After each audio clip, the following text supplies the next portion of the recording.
A mother wolf and her playful cubs approach a modest house in an incredible show of unbridled love in her eyes, begging for approval.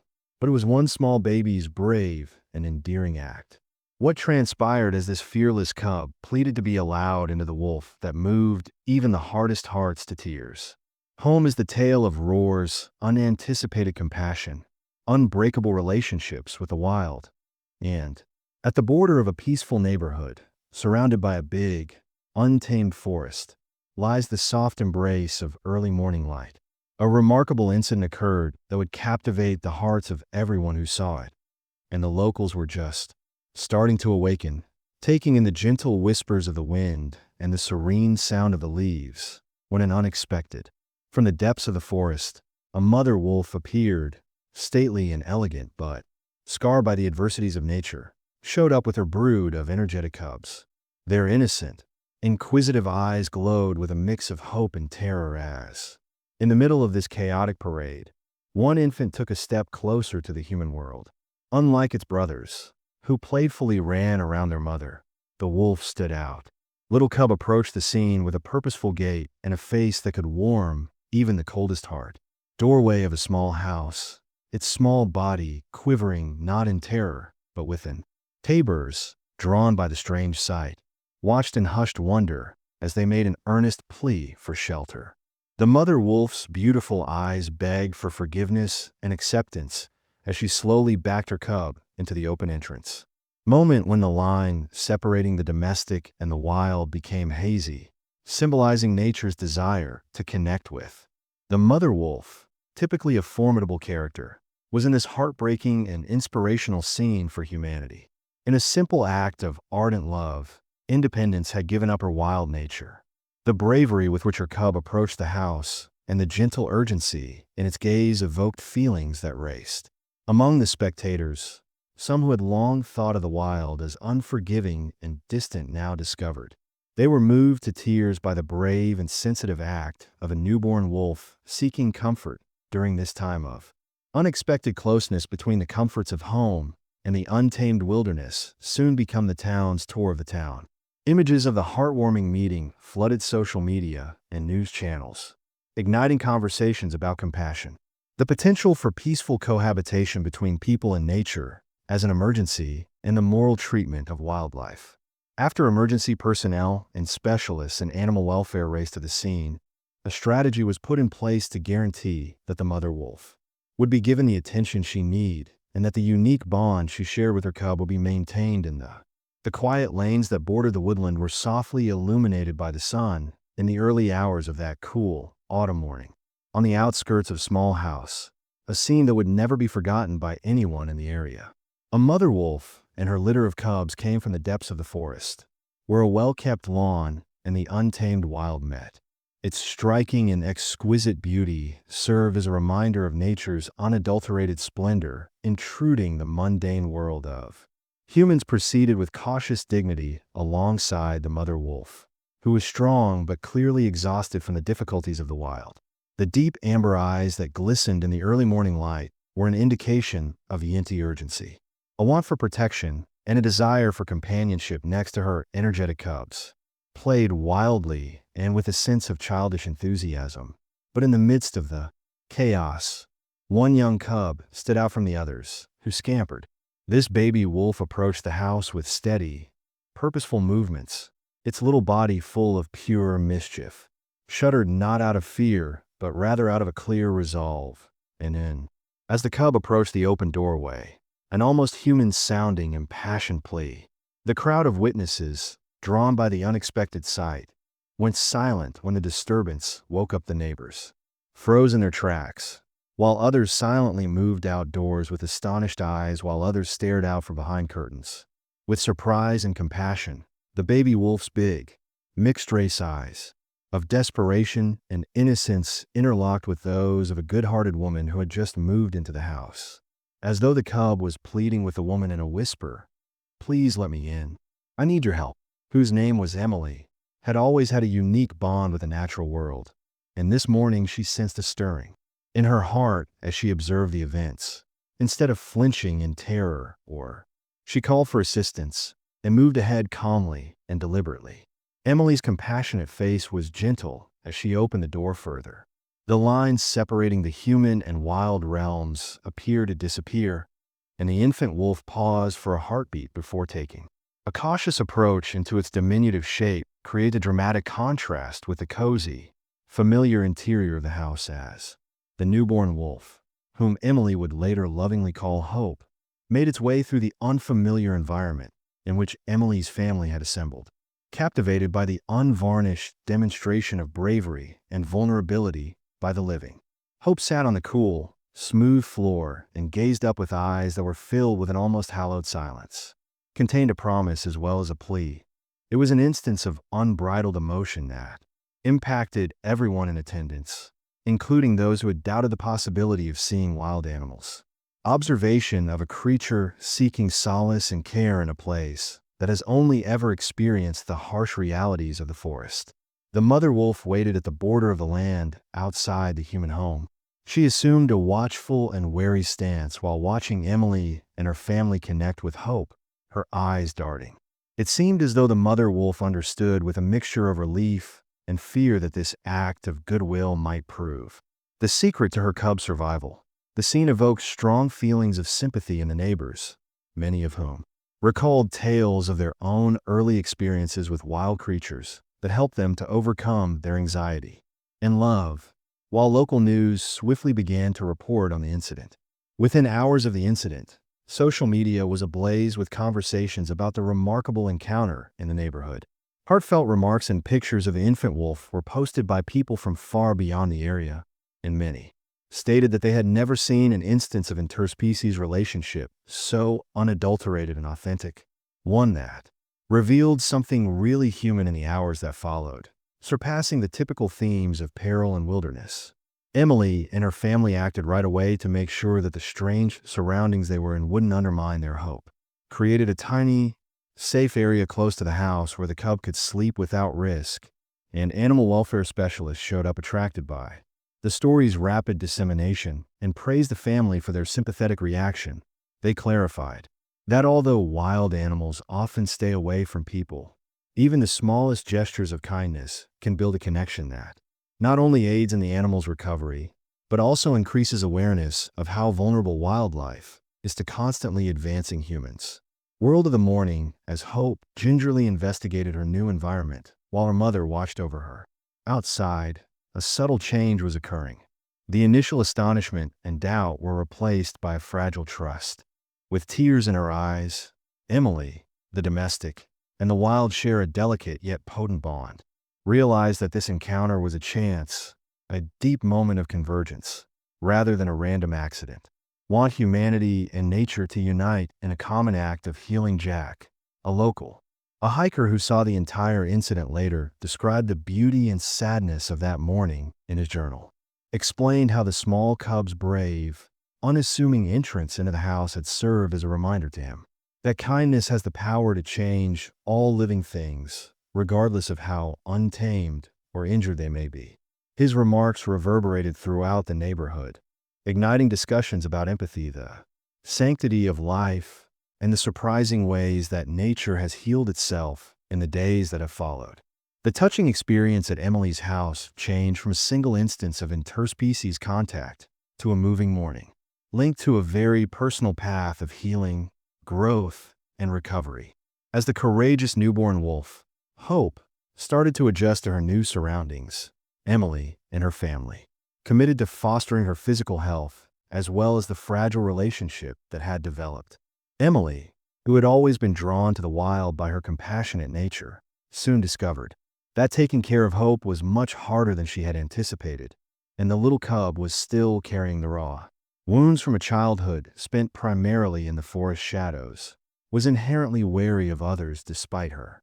Every encounter needed tolerance and empathy due to Emily's obvious need for care. Would spend hours sitting on the family's cool tiled living room floor, whispering to Hope while she slowly. In these silent, intimate moments, the woman nuzzled against a hand or offered her little paw. Cub's initially suspicious eyes started to sparkle with hesitant trust, and Emily saw that Hope was beginning to imitate the sensitive approach, cautious sniffing, and even kind gestures that had initially captivated her. An occasional shy lick, and when Hope's behavior started to change, the household dynamics H's family was initially taken aback and unsure about. Her spouse, who had previously been dubious of the wild visitor, became more involved, bringing a wild animal into their house. They began to view Hope as a living reminder of resiliency. Even the strongest walls of fear may be overcome by kindness. And their kids too welcomed the cub with a mix of early education promotes compassion and curiosity, the value of empathy for all creatures, quiet time, and family meals. Everyone had the chance to consider the intricate relationship between nature and nurture in the evenings. Emily's daughter said, "I feel like Hope is teaching us," during a heartwarming moment one evening while they were all seated together, that no matter how wild, all life deserves to be loved. She said simply, but profoundly captured the encounter's transforming force. While local fauna, animal specialists and rehabilitators came to Emily's house to check on Hope's development. According to lead veterinarian Rivera, while Hope's appearance in a residential setting was unusual, the area wildlife center clarified that it also provided a rare opportunity to research how human compassion affects a wild animal's ability to recuperate. We've witnessed instances where, when given regular attention and compassion, animals exhibit amazing symptoms of. She reported that on one of her visits, she discovered hopeful results for both physical and emotional healing. Hope's behavior indicated that she was under less stress, and her body was starting to recover. This scientific confirmation of the emotional connection offered more proof that, under some conditions, the boundaries, in the sake of recovery, the lines between human and wild could be blurred simultaneously. Social media was buzzing as the tale of Hope began to spread through the local press. With the news of the mother wolf's fall and the amazing image of a young wolf bravely searching for sanctuary within a human home, with community members motivated by the compassionate, Emily and Hope started chatting, sharing their personal stories of chance meetings with wildlife that had altered their viewpoints. One local resident recalled a memory from their youth of an internet posting about a stray puppy that had helped her through a trying time. This tale serves as a reminder that nature has a healing language of her own, which it expresses via these tiny acts of bravery. Like stories brought together individuals from many backgrounds to create a shared narrative of compassion and hope that, transcending personal experiences, and as Hope became more secure, small obstacles surfaced that she had formed a fragile trust. But even though her physical condition improved, her wild animal instincts persisted. Profoundly embedded, there were times when she would withdraw to a corner of the temporary shelter, her ears and eyes far away. Emily discovered that even the softest touch might occasionally shock Hope and courage by twitching as though listening for dangers. She changed her strategy, letting the cub dictate the speed of these setbacks although it was discouraging at times, Emily's determination was bolstered by the numerous hours she spent reading about animal behavior and speaking with wildlife specialists to gain a deeper understanding of the delicate balance between a nurturing and a wild spirit. Even amid these pragmatic difficulties, the experience's emotional burden started to wear on. Emily also needed to take care of a wild animal in a home environment, which meant not only physical exertion, but also mental fortitude when the duty felt overpowering. And every tiny increase in Hope's trust was accompanied by the worry that one mistake might completely shatter it. When she was recording in the silent hours of the night, in a journal, Emily wrote about her life and the scars she had carried for a long time. I can see a piece of. I hope she wrote about a frail soul looking for warmth one evening in a. These reflective times strengthened her bond with the cub in this frigid, uncaring world, making every act of compassion feel even more important, and local animal shelters started as a result of community involvement to work with wildlife specialists to develop procedures for managing situations in which humans and wild animals could. And in this gentle manner, town hall gatherings became platforms for talking about more general topics of the tale of conservation sensitivity and contemporary society's obligations to its untamed inhabitants. Hope was a real example of how one act of kindness may spur systemic change and acted as a catalyst for change. changes the way humans perceive and handle wildlife. So as the days stretched into weeks and the hope continued to change, the story of her journey grew to represent tenacity and the remarkable strength of tender care, and Emily's unshakable commitment and the combined efforts of her family, the neighborhood, and wildlife specialists were gradually changing the narrative that of a once frightened cub. Each advancement was hailed as a triumph, just as Emily and her family were starting to settle down against a society that frequently ignored the suffering of the weak. Into a pattern with optimism, the little wolf, whose valiant appeal had won. An unforeseen turn of events occurred that would change everyone's comprehension of the event of that tragic morning. One calm afternoon, while Emily was cleaning up she saw something strange in the tiny, safe area they had reserved for Hope close to the front porch. Walked over to a dusty old bookcase in the living room amid the strewn leaves and the soft murmur of the neighborhood. Location that the family had long forgotten. And the little cub started to pour at the shelf with slow, almost purposeful steps. Curiosity drove Emily to approach her heart by poking an old, worn photo album that had been left undisturbed for years, thumping with a mixture of surprise and excitement as she carefully opened the record. The family's photos from decades of love and tragedy were spilled out in a cascade of faded photos. One of these photos that particularly affected her was nearly lost to time. A picture of her own grandmother with her eyes full of love and affection, holding a young rescued wolf pup. Emily's mind raced because of the striking similarity between that long-forgotten puppy and Hope. Could it be that Hope was a living reminder of a treasured family legacy rather than merely a random wild cub? Emily and her family were engrossed in the strange adventure of the baby wolf as they listened to the CD. The revelation was no coincidence. Rather, it seemed as though the cub had been sent to reunite them with a piece of their. Tears filled the eyes of many in attendance as the pictures evoked long-forgotten memories of their history. Tales of kindness and the saving of a wild animal whose destiny was changed by the family that took it in. The following is a twist that eluded rational explanation, obfuscating the distinction between human destiny and nature's call. There was a noticeable change in the family's environment in the home. Inspired by Hope's presence, they started to reminisce about their forefathers and the underlying ties that had linked them to the wilderness, and late-night cups of tea with Emily's mother became contemplative. Remembered how her grandmother had saved a stray animal when she was a child, giving her a lasting conviction that all living things should have the opportunity to experience love.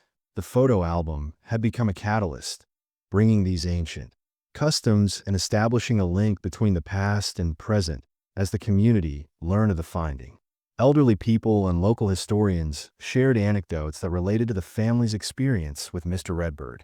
According to a revered elder who is renowned for his vivid memories of indigenous law, during periods of extreme sadness, guardian animals frequently showed up as symbols of hope that let families communicate with their departed loved ones. According to our heritage, our forefathers thought that the wild was a part of us and that its creatures were what we remembered, he remarked gently. During a community gathering, his traditional remarks provided a mystical element to the narrative, implying that Hope's presence was a component of a holy cycle of rebirth. At the same time, the album's discovery spurred fresh media attention from regional news sources that had previously.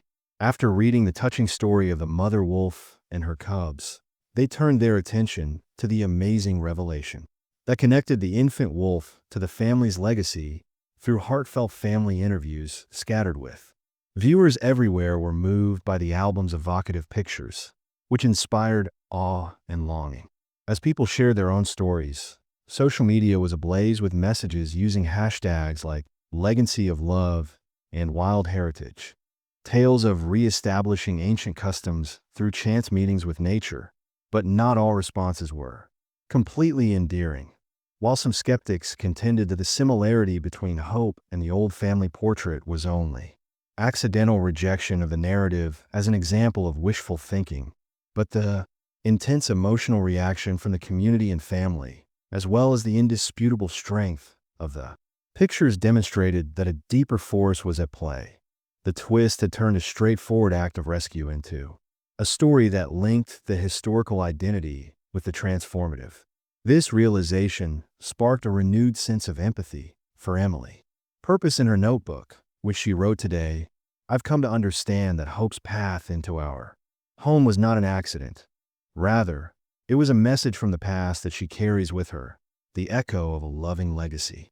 Benevolence, our family's past, and our own unremembered acts of generosity have all came together in this mystical experience, and her comments encapsulated the intense emotional undercurrent that now characterized the newborn wolf, which was formerly only a representation of weakness and terror, has evolved into a living bridge between human hearts and the wild, a beacon of hope. Creating the picture album not only helped the family rediscover its rich history, but it also emphasized the notion that each act, kindness, no matter how tiny, can have a lasting impact on generations today. That came after the photo album's shocking discovery and the knowledge that the courageous baby wolf might be. The sentimental ambience at Emily's house is connected to a long-forgotten family legacy, and the community underwent significant changes. What had started out as a chance rescue is now taking place into a thorough investigation of compassion for heritage and the timeless ties that bind us to the natural world inside. After the initial shock and awe, Emily's family went through a private time of introspection and adaptation. Who were initially mesmerized by the image of the shy cub entering their house, now discovered themselves. Over quiet dinners and late-night talks, they revisit their own stories. Family members recollected dim memories of their relatives, telling them old stories of how they had saved stray animals, and discovered fulfillment in deeds of compassion for Emily's mother, who was wild. Whispered gently while crying about a long-forgotten instance in which her grandmother had adopted a wild fox that suffered injuries during a severe winter, and these memories were brought back to life by the striking similarity in the old. In addition to helping the family reconnect with their history, photos gave them a fresh perspective on the present. Objective, the finding aroused a surge of interest among regional historians and elders. Mr. Redbird, a respected member of the community, renowned for his profound. He came to Emily's house to offer his understanding of indigenous law while seated in the comfortable living room. He described how traditional traditions were frequently observed while surrounded by family portraits and mementos. When a guardian animal appeared during difficult times, our ancestors thought. Mr. Redbird explained calmly that the wild was a part of who we were and that occasionally a injured creature would serve as a reminder to uphold the virtues of empathy and fortitude. According to his remarks, struck a strong chord, and many members of the family were reassured by the idea that Hope's arrival was more. It was a rekindling of a treasured hereditary bond rather than a chance event. Outside the house, the neighborhood responded with a combination of genuine social support and mistrust. Posts with hashtags like Wild Heritage and H's Legacy of Love immediately went viral on social media platforms as inhabitants told the heartwarming tale of the courageous cub who sought safety in a human home and the mother wolf who had fallen.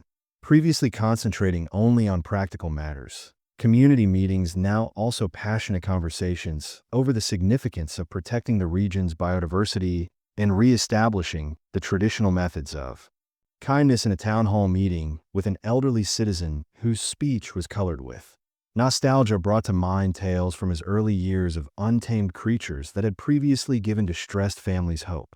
Recall an instance where an injured stray would seem to be sent by the gods to remind us that even in times of sorrow was an opportunity for redemption, he stated, fusing myth with first-hand recollection, gave the activities that were taking place an almost mystical air, and local animal welfare organizations felt that their work was revitalized.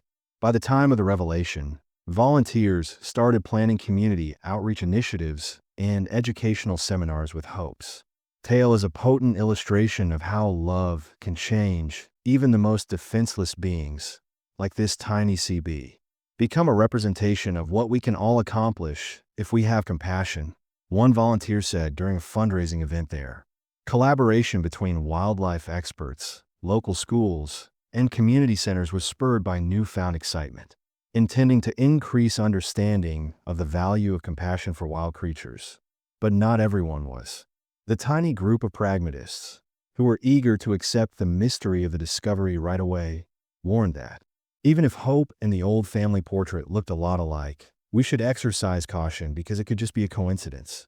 One local council member said that we shouldn't allow our feelings to skew the facts during a public forum. Even though the narrative is heartwarming, we need hard proof before we can give it a more thorough analysis, metaphysical meaning to it. Yet in spite of these doubts, the tremendous wave of sincere testimonials and close relationships progressively won over many people. Even others who were skeptical of the story at first were moved by the obvious emotional change that had occurred in secret. Emily struggled to understand the sign meaning of these. Late at night, after the home had calmed down, she would sit by and listen to revelations. Her desk, an attempt to express in her notebook the plethora of feelings that Hope's presence had sparked. I feel as though this young cub's soft prods carry a whisper from the past, serving as a reminder of our family's legacy of. She expressed optimism and introspection in her writing, demonstrating that kindness endures. These introspective thoughts encouraged her to share her tale and assisted her in processing the impactful event, more broadly asking people to consider how compassion might help close the gap between the natural world and the human world. The discovery of the photo album and the mysterious relationship it implied started as the days stretched into weeks. To create a fresh story for the community, what had previously been a tale of a scared animal in need of sanctuary had developed into a multi-layered story that entwined personal history with ancient. The events that transpired questioned long-held beliefs about the divide and prompted a collective cry for empathy and healing between people and wildlife, demonstrating instead that one act of sincere kindness has the power to inspire significant change and bring back long-forgotten customs. When the immediate shock of Wolf's collapse and her baby's tender intervention had subsided, as additional issues and subplots started to surface in the community's collective memory, they increased the complexity of what began as a single act of interspecies kindness was now changing as the holding story progressed into a complex story that entwined cultural, societal, and personal dimensions that threatened to question the fundamental foundation of local perceptions of wildlife. Soon after the heartbreaking whisper started to inform local wildlife enthusiasts and neighbors about such incidents in neighboring forests on a number of residents remembered witnessing additional incidents of distressed wild animals finding refuge close to residences. One elderly inhabitant, Mrs., pointed out that nature's inherent vulnerability had long been disregarded. Gara recalled a time in her early years when a stray fox showed up at her house during a harsh winter that a lot of people in the neighborhood had dismissed as a singular incident. But now that the mother wolf and her brave cub shared these old memories, implying that maybe these kinds of incidents weren't as uncommon as previously believed, this new trend sparked a silent discussion among nearby naturalists. Was this an indication of a wider change in the environment or a secret plea from nature for a closer bond between humans? While a local animal welfare group that had been dissatisfied with the lack of assistance from local authorities for a long time saw the occurrence as a call to action for stronger laws protecting wildlife. Volunteers from the group started holding community gatherings to talk about the best ways to combine the care of wild animals with the security and coziness of human neighborhoods.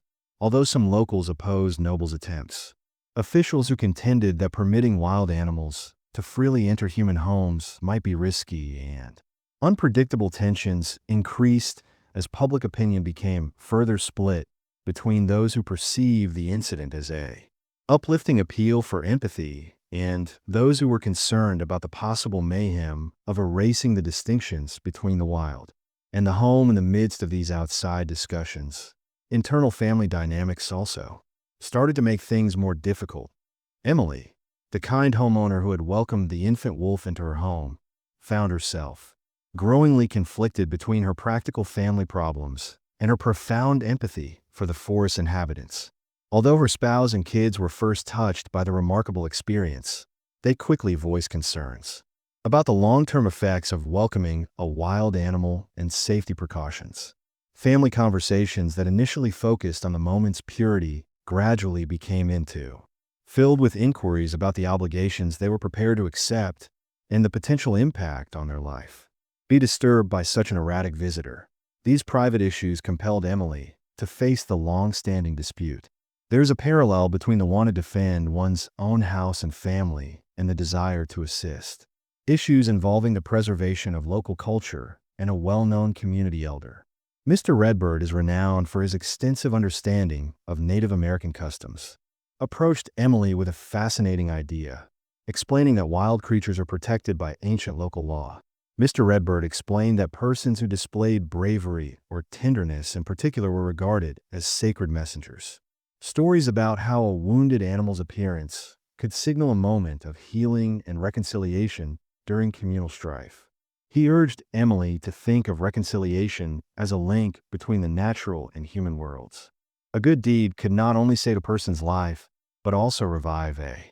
This discussion highlights a lost cultural legacy that honored the profoundly synergistic link between humans and the nature, generated mistrust and hope among community members.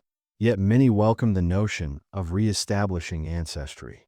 Others rejected it as romanticized mythology, but local media outlets started to pick up on the subject, but not always in a positive way. Some people were curious about whether the sensational headlines. While some saw Emily's kindness as a revolutionary act of kindness, others saw it as a dramatic scenario being used for ratings. Humanity's social media was a flurry of cynicism and support, with influencers and the ethical ramifications of human interference in the lives of wild animals were discussed by bloggers. Worries over possible long-term damage to dependents, or possibly the interruption of natural actions. These online conversations gave the story a contemporary digital dimension that connected the small gathering to a global discussion on protecting animals and human. Concurrently, an investigative journalist who is fascinated by the seeming resurgence of interspecies interactions started looking into historical documents, and archival research revealed a number of stories that had been rejected from decades ago when comparable incidents had occurred in the area. Being one-off occurrences at the time, the journalistic reporting began to imply that the current episode might be a part of an ongoing occurrence that may be connected to changes in local wildlife or more general ecological changes. This historical perspective on behavior gave the situation a further sense of urgency, sparking discussions about whether recent environmental stresses like climate change or habitat loss may be influencing elements, because all of these subplots connected with the community. Discusses cultural revival, media sensationalism, family disputes, and historical analogies to this straightforwardly moving picture of a newborn wolf begging for shelter came to represent the more profound issues that the natural world and human society. The narrative had evolved into a miniature representation of a more extensive conflict between preservation and advancement, but between traditional knowledge and contemporary doubt. Every new development made the story more complex and forced all parties to reconsider their opinions on compassion for the environment and the obligations that come with belonging to a community in this complex. Emily and her family had to negotiate a complex network of voices and visions in addition to the practical difficulties of caring for a wild animal, but they also had to weigh the wider effects of their actions against their instincts to assist with the necessity to safeguard their house, balance their personal principles with those of the society, and eventually determine the type of future they wished to build, one in which empathy could heal the division between the human. Then, after the sweet dawn when the young wolf was born, the wild tea days went by. Emily, who gave Hope a loving name, bravely pleaded to be allowed into the house, expressing the first awe and tenderness. Connection started to give way to fresh, surprising information that increased the encounter's mystique. What had begun as a lone act of interspecies kindness was gradually revealing signs of a much more significant underlying narrative, a tale interwoven with regional mythology, conflicts within the community, and any indications of a change in the surroundings. One brisk afternoon when Emily was caring for the tiny, safe space set up for Hope by the porch, a soft. She was initially drawn to the enigmatic sound from the neighboring thicket, hardly discernible above distant bird cries and the rustle of leaves. Yet as she tried to hear it and recognized it as the distinct sound of a wolf howling in mourning, a sound that seemed to. Emily felt a shudder go down her spine because she was so incredibly depressed and full of significance. Could this be a signal from the wild, calling attention to something more serious, or the cry of an injured pack member? One day, Emily was looking through old community documents in the attic when she came across a faded handwritten journal belonging to. The journal told her grandmother's stories about wild animals and enigmatic omens, as well as local legends about guardian animals that emerged during difficult times to bring nature and humanity back into harmony. One entry, in particular, recounted a miraculous incident in which an innocent newborn wolf reached a family's house during a harsh winter, pleading with the family to let them in, and Han does so, reigniting hope in an otherwise hopeless period. The similarities between this old story and Hope's own audacious deed were striking, and they suggested that the recent interaction might be a part of a spiritual legacy that has been there for a long time, reawakening after the tale started making the rounds on social media. Burst with personal experiences and hypotheses using hashtags like Hope in the Wild and Wild Guardian, expressed their respect for the courageous cub and conjectured about a potential link to more environmental changes in the region. Some residents remembered that odd animal behavior had been reports of wild animals approaching people more regularly at the forest's edge, settlements that may have been prompted by habitat disturbances or the depletion of natural resources, generated contentious debates on the internet, with environmentalists claiming that such occurrences could be a subliminal appeal from nature as a signal that the delicate balance between community development and human growth in the wild was changing. Town hall meetings started to include passionate discussions about protecting wildlife and the duties of locals in protecting the environment. At one such gathering, a revered elder Mr. Stories of mystical experiences from his early years, when animals were viewed as messengers of hope, were told by Redbirdo. It was believed that the W would send a protector during difficult times when our forefathers suffered significant losses, being whose existence would serve as a reminder of our responsibility to look out for one another, he added, his voice bearing the burden. Following custom, his remarks not only gave the current affairs a mystical feel, but additionally supported the notion that Hope's audacious behavior might be more than just instinct. It can be an indication of the ancient. Though not everyone accepted these mystical practices, they were stirring once more interpretations. A group of local officials who were cautious about relying on folklore to inform policy stated that although the interaction was definitely moving, but it was important to approach it with reasonable caution. Even while it's lovely to witness compassion in the natural, we must not lose sight of the innate dangers of erasing the distinction between human society and nature, according to one council. During a contentious roundtable debate, the participants stated this realistic viewpoint created a conflict between those who want to commemorate and possibly even formalize the event as a representation of hope, and some who were concerned that this romanticization would cause unanticipated issues in local. In the midst of these outside discussions, Emily discovered that the late one evening experience was bringing about unexpected personal revelations. Emily took a seat with her journal and started writing passionately about the peaceful Hope by the window. Occurrence, she wrote in her reflections about having a strong déjà vu feeling. She recalled the cub's audacious request, which seemed to reverberate through her family's generations. Grandmother's tales with vivid clarity, experiencing a nearly mystical bond with those ancient tales this intimate. Her dedication to caring for Hope, as well as researching and disseminating the cultural legacy that is currently appeared entwined with the present. And to add even more mystery, Emily's phone received an anonymous email. The note, which was signed simply Guardian of the Wild, said that when the wild calls, our history will serve as a guide as we search for the secret glen where the forest cries and the truth is attached. Was a blurry image of a soot-dappled clearing located deep in the forest, a place no one had yet seen. relationship to the incident, the message's obscure character, and the intense feelings already present. The incident generated a lot of conjecture among local wildlife specialists and online. Was this the last piece of a bigger picture, an appeal to re-establish ties with the land's long-forgotten customs, such that the subplots expanded from historical legacies and environmental issues to contentious community discussions and enigmatic anonymous messages? The first touching tale of a baby wolf begging for safety started to show a significantly more intricate tapestry. It was no longer just a gesture of kindness. It was a synthesis of contemporary science and natural phenomena called Cal heritage. Environmental issues. Each new development brought a feeling of wonder and urgency that brought the community closer to a pivotal moment in which the promise of rejuvenation in the coming weeks bound the past and present. Hope, the courageous newborn wolf, made a sincere plea at Emily's door after that unforgettable morning.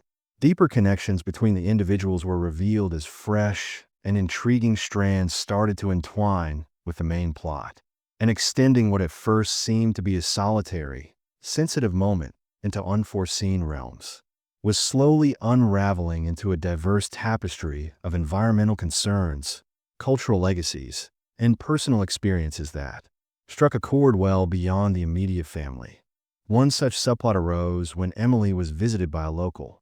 Dr. Elena Morales is a wildlife conservationist who has examined how wildlife behavior and urban development interact, explaining why there have been some strange migrations recently. Bringing wild animals close to homes was not wholly unheard of in many.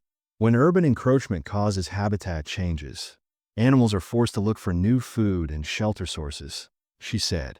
But in the middle of a peaceful discussion in Emily's living room, she quickly added that the recent encounter's emotional intensity, the mother wolf's breakdown, and the cub's resolute attitude, considering the obvious connection made at the door, indicated that there was more going on.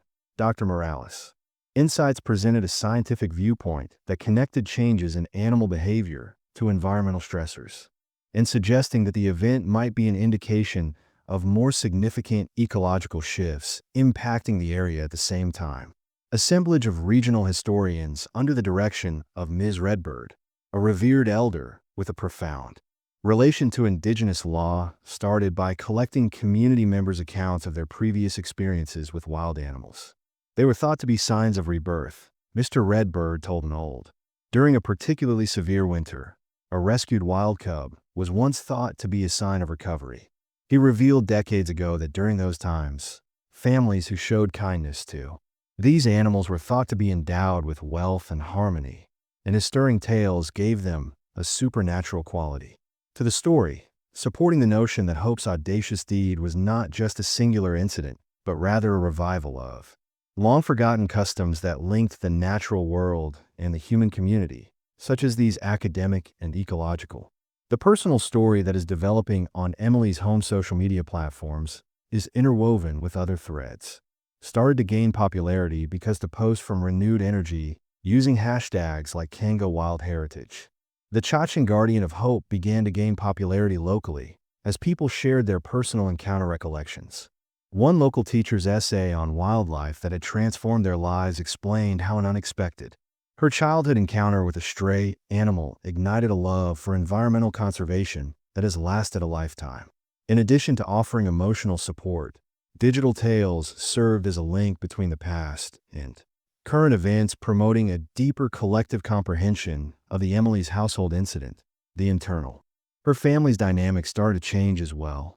They were previously split by pragmatic. Slowly, worries about family disturbance and safety converged on the common understanding that her spouse was first apprehensive, but her presence was a sign of something far more.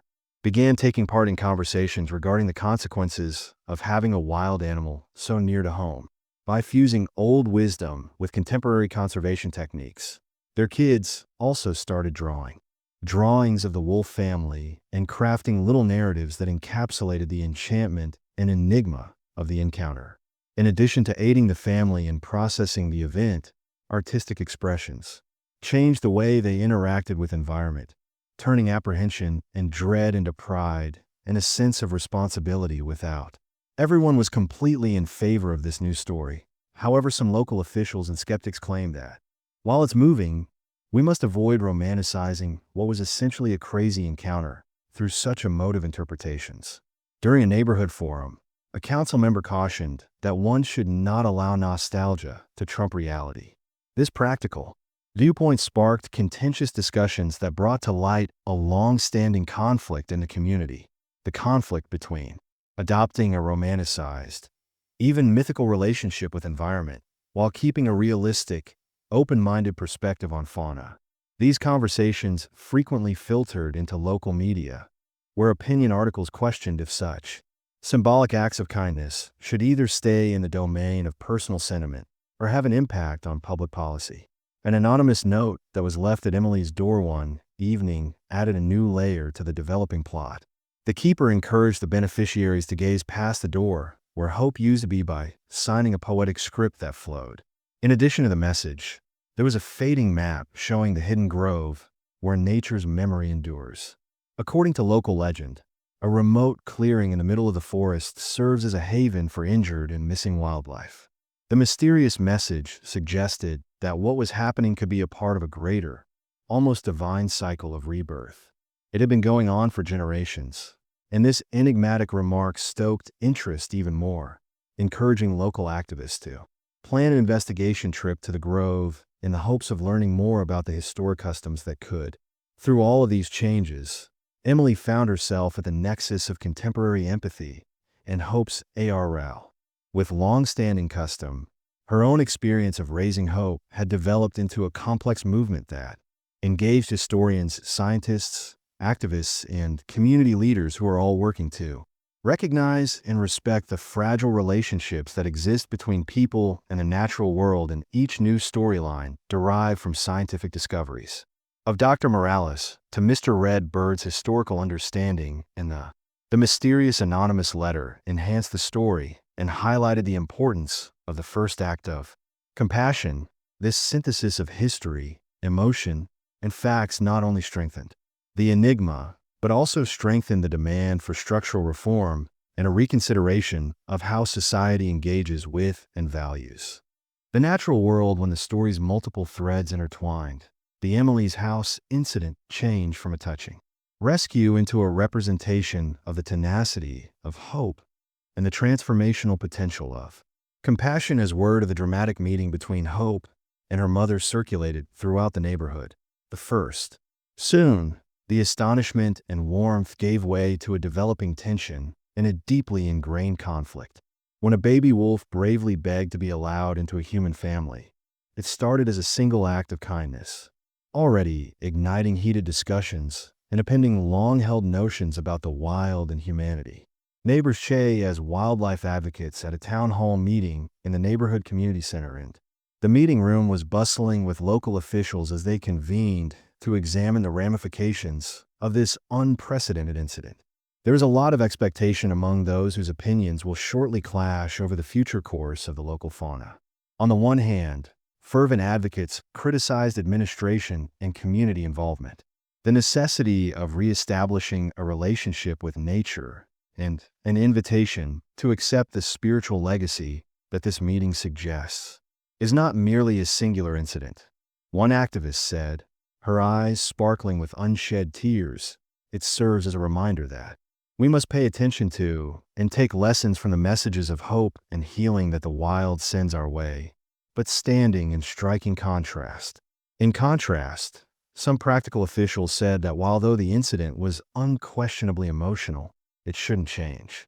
We must keep in mind the essential distinctions between human society and the wild. A member of the municipal council warned that wild animals are not pets and that their instincts govern their conduct. Their remarks mirror the idea that, if not well regulated, such interactions could have unanticipated repercussions.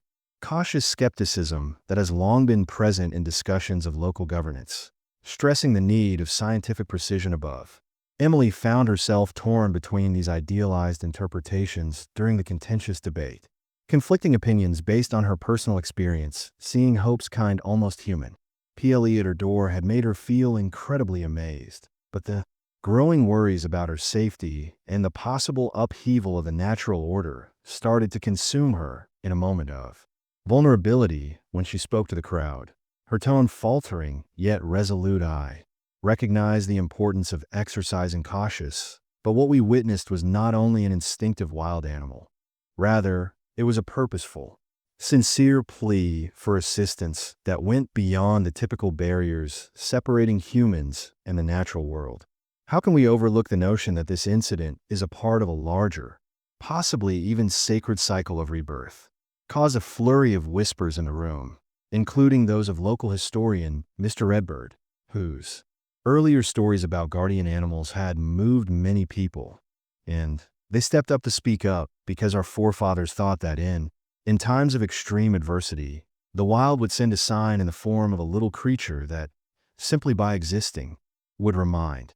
He remarked solemnly, "This tradition reminds us of our responsibility to care for all living beings, is a call to rediscover the fundamental principles of stewardship and compassion, not a myth." His testimony offered a large percentage of the audience found resonance in the historical and cultural dimension, which encouraged them to think about. The interaction could be a potent omen at the same time on social media, burst with passionate tweets and contentious discussions using hashtags such as Wild Legacy and Rot Guardian of Hope. While some hailed the incident as a miracle that demonstrated the unbreakable connection between nature and humanity, others cautioned that permitting such emotive stories to shape public policy could result in harmful precedents on the internet. According to environmental scientists, we need to make sure that our response is supported by sound research and workable solutions. This digital clash of viewpoints not only exacerbated the divide, but also entrenched it, transforming what started out as a straightforward act of kindness into an ideological battlefield. An anonymous email from someone saying goodbye as nature's message reached the town hall furthered the goal. The message read, "We must pay attention when the wild talks and not be afraid of the." A hazy picture of a secret grove tucked away in the woodland was connected to the ancient call for balance, believed to be a place of refuge where natural miracles and ancient customs met. The mysterious tone of the email and people who thought the incident was a part of a much bigger picture felt a renewed sense of urgency as a result of the vivid vision. In the middle of these arguments, Emily's family experienced an almost mystical phenomena. Initially split between pragmatic safety concerns and the consequences of keeping a wild animal, they started to have their own internal disputes, and her husband voiced concerns about the potential long-term effects of such an erratic presence as her kids were captivated and motivated by. Hope is a representation of bravery and tenacity, and the conflicting views in her own household reflected the larger conflict within the community highlights the difficulties of balancing intense feelings with logical judgment as the conference came to a head, the atmosphere crackled and the voices became louder. Tensely, a well-respected town elder, Miss Thompson, who had rose to say, "We are at a crossroads after seeing several changes over the decades." She declared that we have the option to embrace this sign of optimism and learn, or we can let fear and doubt to control our destiny from it and create a society that respects all living things because our forefathers knew that every deed of kindness in the wild served as a reminder to reaffirm our dedication to one another and to the natural world. Will we hear that call today? Her passionate appeal touched a nerve, and for a moment, the room was silent as everyone considered. Her remarks highlight the unsolved tension between the passionate plea for a reinvigorated approach and the practical demand for caution. During that tense moment, Jack, who had been SAS' compassionate bond with nature, reached a crucial turning point. Rose, painstakingly recording every aspect of his inquiry, to speak to the assembly one last time about what we are. Seeing him speak in a powerful but emotionally charged voice is not just an singular instance. It serves as a mirror reflecting our shared urge to close the gap between our contemporary lives and these are cries, the timeless wisdom of the wild, the wounds on the psyche, and the signals from nature.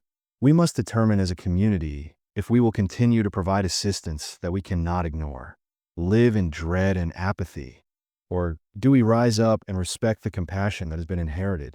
As the town hall meeting came to a close, it became evident that the community was on the verge of a historic choice.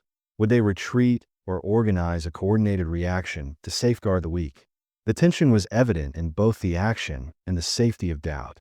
After the heated town hall, the person in the room feels the weight of history and the urgency of the moment. Meeting, the community's discussion about the significance of the encounter came to a head under a dark, slate sky with the gathering of local activists and wildlife campaigners was accompanied by the sad sound of distant rain. Elders in the community and wary officials are ready to make a decision.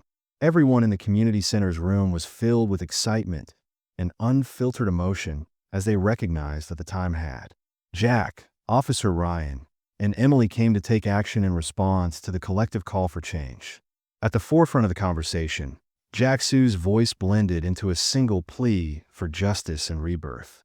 After thorough investigations turned up proof of intentional brutality, we addressed the assembly about what we have observed here, ranging from the gentle expression of hope to the unsettling evidence of institutionalized abuse, forces us to take action. Cannot permit this gloom to continue while our wildlife and cultural heritage endure silent suffering. His words laden with conviction struck a chord with others in attendance, strengthening Officer Ryan's resolve to expose the exploitation. We have all heard the voices tonight, the sincere pleas for change, and we have all followed his tone, which was both measured and passionate. Protection and the warning need solid proof, and now we are at a crossroads. We must choose between facing brutality head-on and finding solace in passivity. So, I think it's our responsibility to demand that we do more than just protect the wild. Accountability from those who would abuse their position of authority to damage the weak. Drew receives plaudits from a number of officials while other skeptics looked at each other uneasily during the discussion. Increased in intensity, a surprising document was shown by local. He revealed a comprehensive dossier with financial data, anonymous sources, and internal notes. Testimony linking a well-known local businessman to a wildlife trafficking network in this dossier expressed plainly is unquestionable proof that the damage done to our wildlife is not a singular occurrence, but we now have the means to hold those accountable for his revelation, which was a part of a larger, planned operation. Gave the conversation a crucial sense of urgency, changing it from one of emotional appeal to a fight for institutional justice. There was a noticeable change in the atmosphere as the community began to feel the weight of the evidence. Local animal welfare activists who had long pushed for more robust safeguards rose to call for the immediate legal. We must take action so that those who benefit from cruelty cannot conceal their wealth and sway one's opinion. An activist sobbed, saying that now is the moment to demonstrate that our community supports justice and that every life, regardless of wild's deservingness of respect.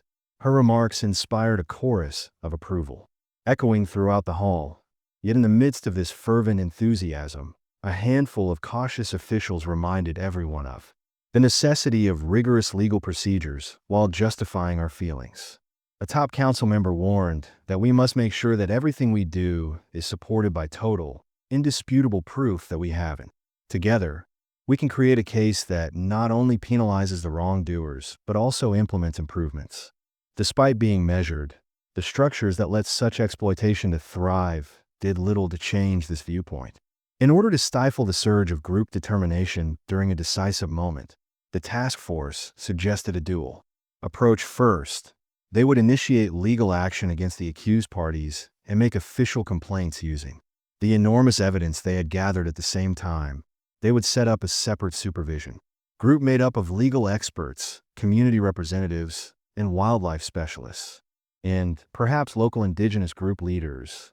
This committee would keep an eye on the issue to make sure openness in the inquiry and create long-term plans for safeguarding animals and avoiding exploitation in the future. The majority overwhelmingly approved the proposal of the audience, who understood that structural change and immediate responsibility were both necessary to restore balance. Officer Ryan encapsulated the feeling with a calm intensity.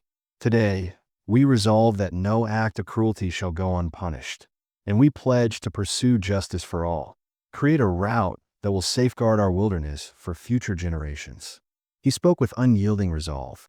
As the gathering came to an end, the community departed with a sense of unity and shared purpose. The air was packed with expectation and a deep sense of resolve as people streamed out into the chilly post-storm air. Many people glanced to the horizon in the evening with hope, and it was evident at that time that, in addition to revealing the covert network of cruelty, the encounters sparked a movement and a commitment to safeguard the weak and hold those who would use nature like a commodity accountable. Jack waited outside the community center's entrance, observing as the final participants dispersed into the night. He was very saddened by the suffering that had been endured, but he was also determined to make sure that the community would stand united by their ultimate decision, which stated that scars would not remain unhealed. Common dedication to justice and rebirth as the days became a tense week of anticipation after the landmark town hall gathering. The community's determination came together to form a single, unwavering intent to bring the offender responsible for Spirit's intentional harm to justice in the work in the center of the forest, where each tree and rock appeared to echo the silent cries of overfished wildlife. Jack and Officer Ryan's force got ready for the last encounter that would reveal the sinister side of. On a cold morning with the threat of rain, the task team witnessed human evil, gathered at the very location where the ancient oak's bark was first found to contain the damning evidence, standing as a solemn witness to their gathering each day, wounded by time and mystery. Over the previous weeks, every detail of the scene had been painstakingly recorded, even the exact claw imprints in the soft earth, the track device's ripped component glittering in the filtered light, and the scraps of cloth that recounted the tale of intentional malice. And these pieces of evidence were supposed to be presented as indisputable proof today in. Jack started by revealing the faces of those who had long been concealed by riches and power. Speaking to the tiny but resolute gathering, his voice was calm, yet full of emotion, filled the clearing as he described the arduous journey that brought them to this point, which we have recorded for each and every mark. He stated that the information we have discovered demonstrates that Spirit's suffering was a planned act of cruelty rather than an accident. We are here to expose a network that has taken advantage of the weak, and we won't stop until justice is done. Struck a deep chord, and the assembly experienced a tangible quiet as they took in the. Given the seriousness of the issue at hand, Officer Ryan took the initiative to change from a cold-blooded enforcer to a sympathetic advocate. Now finished his eyes, which were filled with both grief and ferocious resolve, met those of his colleagues, overwhelming us. Evidence, Ryan said in a tough but sympathetic tone, this case is not about concerning a single injured animal. It is about making responsible those who abuse their authority to diminish life, which we face today. We must be the light that illuminates these sinister realities in a system that permitted cruelty to thrive in the shadows. As though on cue, Mark Rivera, the investigative reporter, unfolded a last dossier from his backpack, which included a wealth of financial details, secret information, and internal memos. His presentation was brief and contained testimony that immediately linked a well-known local businessman. Under the guise of altruism, this businessman's operations have been systematically wildlife exploitation for financial gain, as evidenced by a practice of intentional animal abuse to further his interests. It's time to expose his actual character and hold him responsible for his cruel deeds.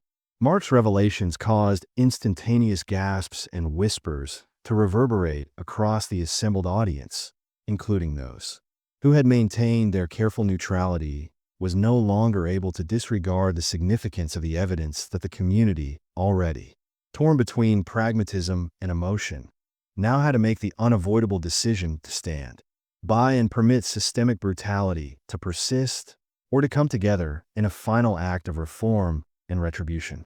At a point that appeared to go on forever, the task committee said that they will submit a formal legal grievances with local authorities backed by the extensive data they have gathered and started independent examination of the businessman's activities. This choice was made in the crucible of collective action.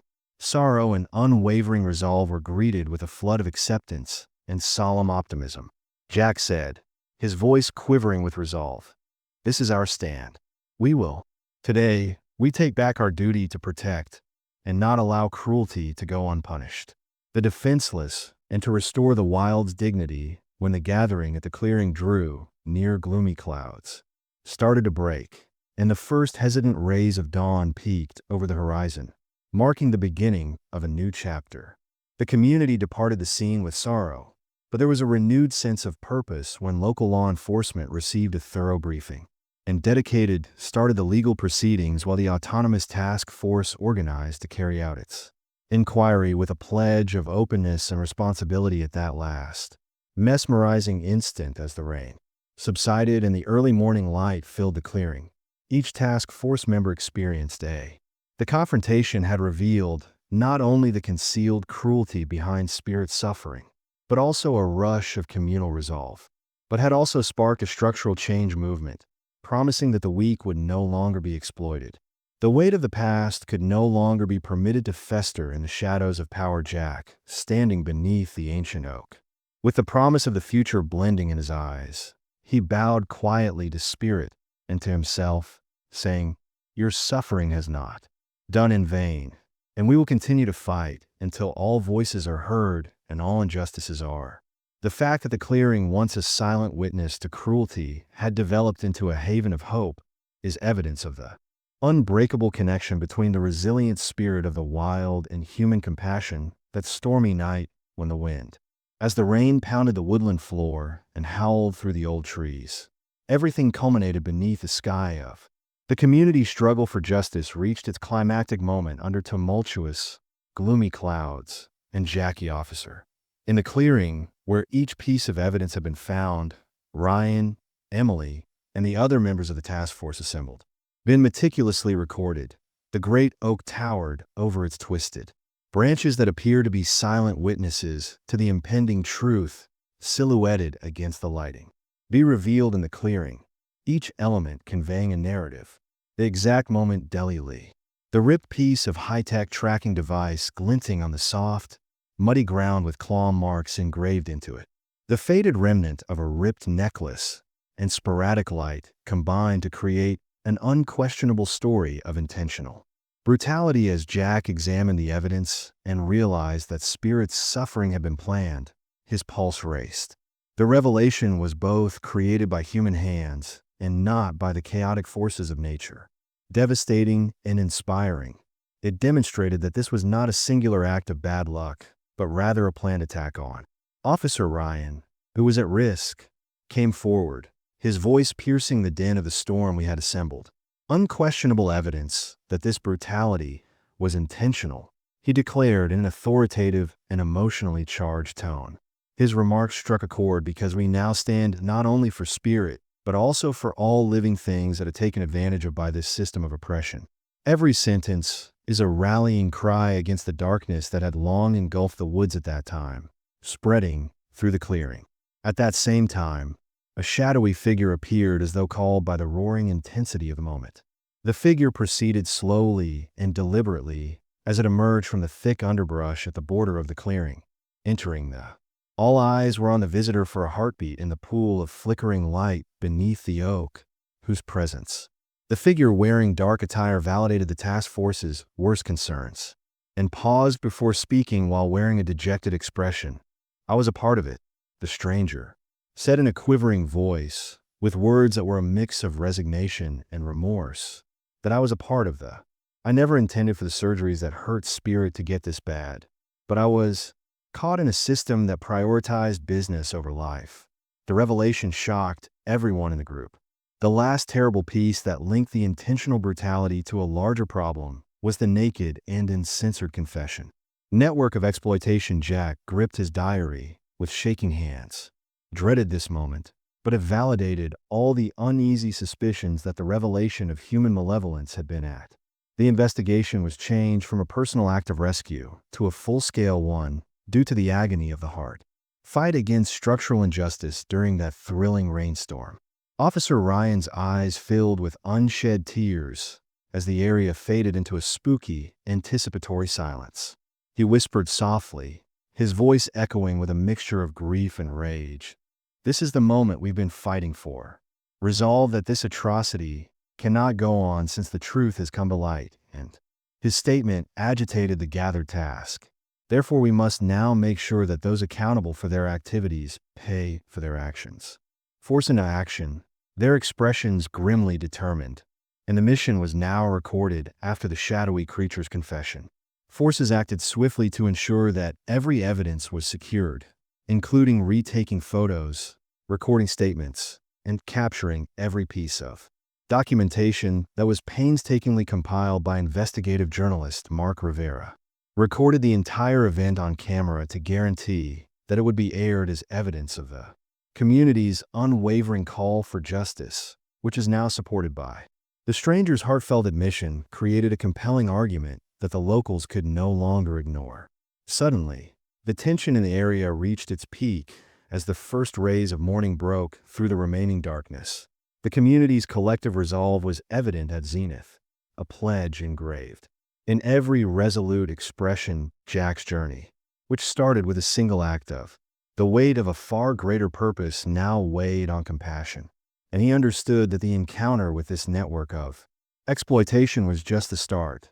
There was a long and difficult path ahead, but the reality was at the storm's peak, there was a brightness that no darkness could put out, eased into a light drizzle, and everyone in the clearing was illuminated by the mellow light of the early dawn.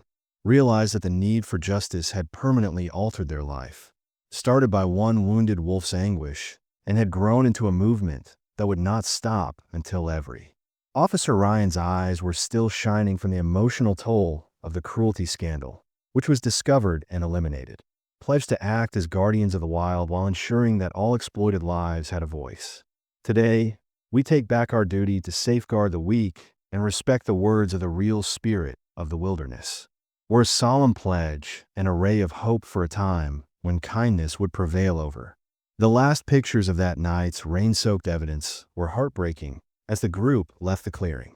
Admissions and an unwaveringly purpose-driven community engraved themselves into the collective memory. The culmination of their low was a pivotal moment rather than the end. Pivotal moment that prepared the way for a broad change in the community and the way the natural world would be viewed going forward. When the dust gave way to twilight's soft brightness, the remarkable occurrences occurred. What had transpired that terrible morning struck a profound chord with the community. Started with a heartbreaking picture of a mother wolf passing away in front of a small house, then a baby wolf's bravery. Cries for admission had developed into a transformative story that united the wild and the silent aftermath of a domestic conflict between ancient instinct and contemporary compassion. Emily's house transformed from a haven for a lost animal to a place where the lines between the formerly terrified baby wolf, lovingly named Hope, had a blurred line between nature and human existence, caused a wave of empathy and introspection in people who saw it through its kind and resolute gestures. Hope's arrival was a major turning point for Emily and her family. They were essentially creating a legacy of care and compassion rather than just giving a wild animal a place to stay. The custom of stewardship, which had been handed down through the centuries, had mostly been lost in the haste of. In the days that followed, people of the community started to share their personal accounts of chance meetings with nature during neighborhood get-togethers and on social media. Moving testimony surfaced, stories of animals who appeared during emotional crises and whose mute cries for assistance resulted in. These tales of transforming deeds of compassion are interwoven with hopes. This amazing tale depicted a universe in which all living things, regardless of how untamed or injured, were deserving of kindness and safety. Local news organizations were first enthralled by their attention was diverted to the more profound ramifications by the dramatic sight of a mother wolf fainting and a brave cub. Of the events, editorials and feature articles examined conservation issues, interspecies relationships, and the significance of protecting our natural heritage. Many community voices contended that the interaction was a moving reminder of the precarious equilibrium between the wild and human progress, and an appeal for action to protect. For Emily, the ecosystems that have supported innumerable creatures over the years turned into a incredibly intimate journey of self-discovery as she considers her family's history. Remembered her grandmother's tales of a period when showing kindness to the wild was revered. Gestures from times when it was thought that nature and humanity were bound together in a same destiny. The faded pictures, and she was once again tied to these long-lost customs through old journals that had come to light after the catastrophe. Giving her a renewed sense of purpose, she started recording the continuous changes not just in Hope's actions, but she also found comfort in her own conviction that even the most severe wounds could be healed by any act of kindness.